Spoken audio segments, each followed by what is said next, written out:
Reka tugaruke ku makuru atandukanye yiriwe avuga uyu munsi tuyahere muri Somalia h'igitero cy'iterabwoba muri iki gihugu cya Somalia rwagati cyahitanye abantu 9 abandi bagakomereka. Nibura abantu 9 bapfuye abandi benshi barakomereka muri Somalia rwagati nyuma y'ibisasu byaturikiye mu modoka umujyi wa Hamas. Nkuko ibitangazamakuru byo muri Somalia bibitangaza ngo abayobozi barashinja intagondwa za Al-Shabaab kuba inyuma y'ibyo bitero byabereye mu karere ka Hiran gaherereye muri Somalia rwagati kuri uyu wa gatatu tariki ya 4 Mutarama nkuko bitangazwa n'urubuga rwa The Standard. Mu magambo ye umuyobozi ushinzwe umutekano wo muri ako gace Abdul Adan yagize ati muri iki gitondo abaterabwoba bateye umujyi wa Hamas bakoresheje imodoka zuzuye ibisasu. Uyu mugabo kandi yakomeje agira ati bagabye igitero ku basivile kandi twemeje ko ari abantu 9 bose bakaba ari abasivile bapfiriye muri riturika. Nkuko byatangajwe n'umuyobozi wa polisi mu mujyi wa Hamas Osam Nur mu karere ka Hiran ngo niho mu mezi menshi ashize habereye igitero gikomeye cyagabwe kuri uyu mutwe ufitanye isano na Al-Qaeda.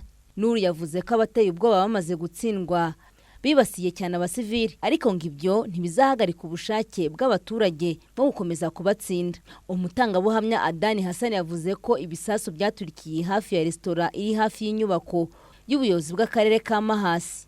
Yanavuze ko kandi yabonye imirambo y'abasivile igera ku 9 barimo abagore n'abana.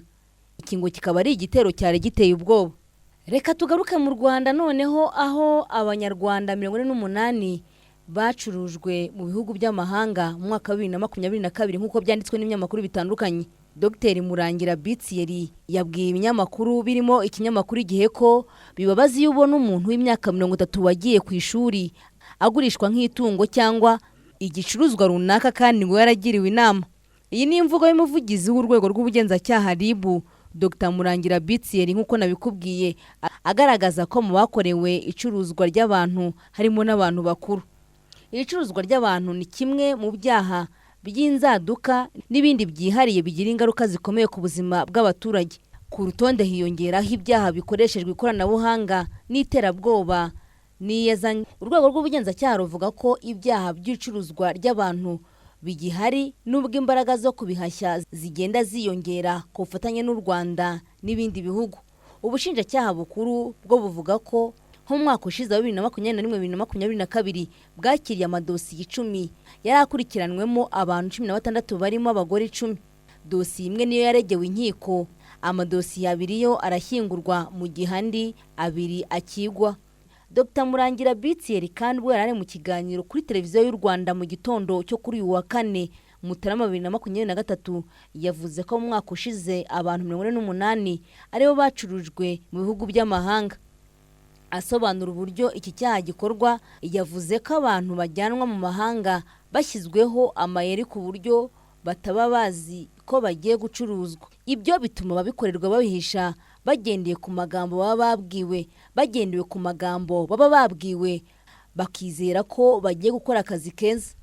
Ibikorwa 33 by'icuruzwa ry'abantu nibyo byabayeho ugereranyije na 27 mu mwaka wabanje aho 66 aribo bacurujwe mu gihe cy'umwaka ushize 2021 nabwo bari 48.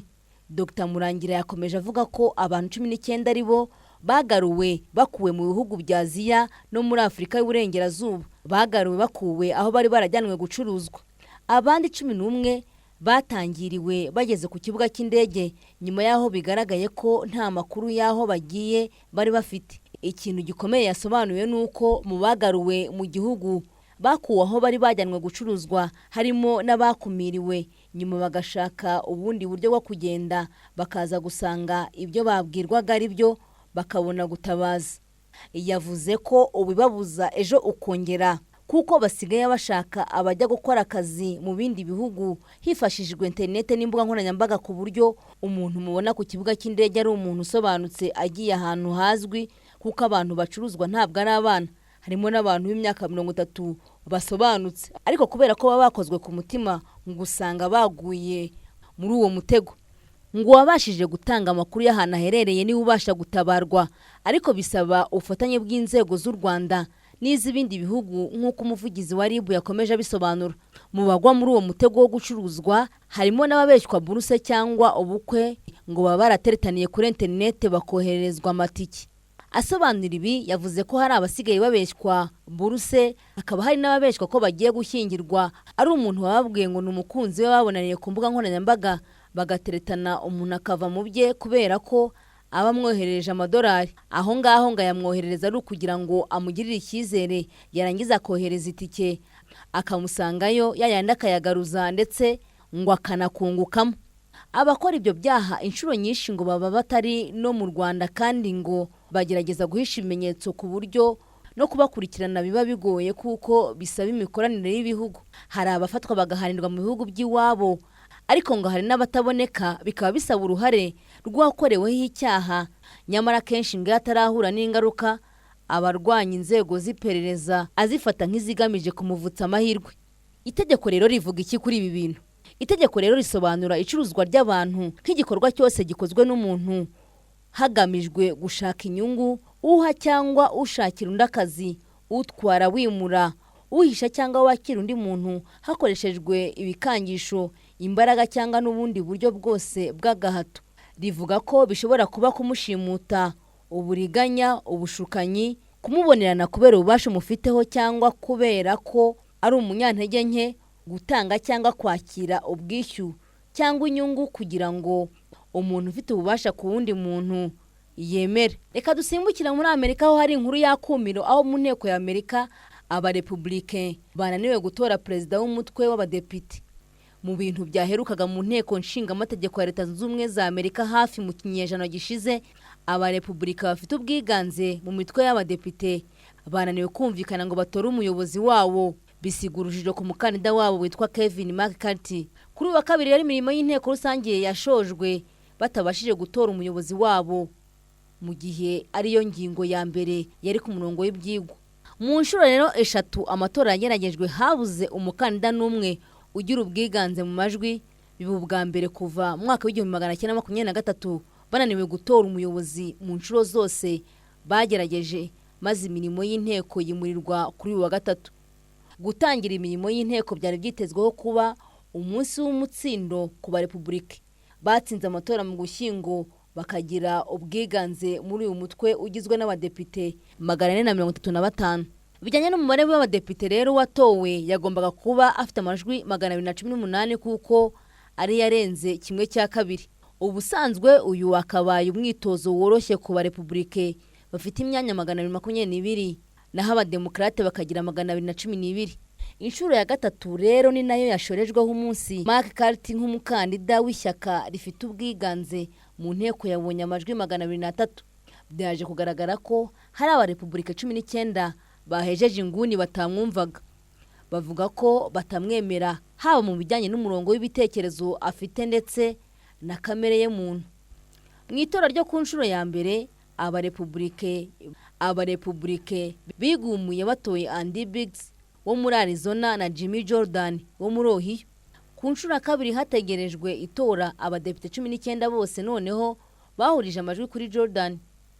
Ku nshuro ya gatatu ibintu byakomeje kugorana kuko abadepite nanone batanze Jimmy Jordan nk'umukandida mu gihe ubwe yaramaze gusaba bagenzi be kujya inyuma ya McCarthy nk'umukandida ku mwanya wa perezida w'umutwe w'abadepite.